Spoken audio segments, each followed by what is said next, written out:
Ukisoma Bible ama Korani unaambiwa mtu akishazikwa spiriti yake inakaa hapa hivi duniani kwa siku 40, na siku 40 ndio hiyo spiriti inaondoka.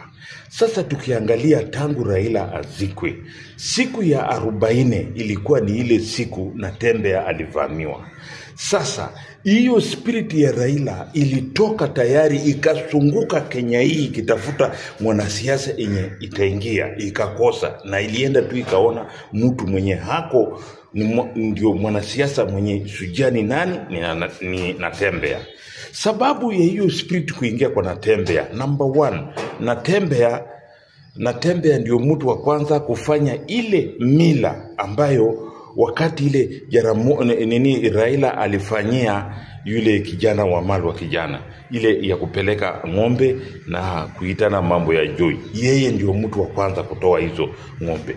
Alafu sasa hiyo spirit wakati ile ambayo iliingia kwa Natembeya alikuja kubadilika. Alafu tena uhusiano ambayo ya Natembeya na Raila mwenyewe anasema yeye ni mjukuu ya Nabongo.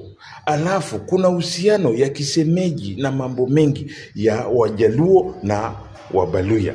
Sasa hata Raila spiriti yake nyingi alitoa huko kwa Wabaluya, ndio sababu hiyo spiriti inarudi huko kwa Wabaluya. Sasa kwa vile iliingia kwa Raila, vile ilivyoingia kwa Natembeya, unaona hiyo siku Natembeya anapigwa marisasi na hata atoke ashtuki, ilibidi bodyguard amshike kwa nguvu kufuruta ndani ya gari ndio akatolewa pale.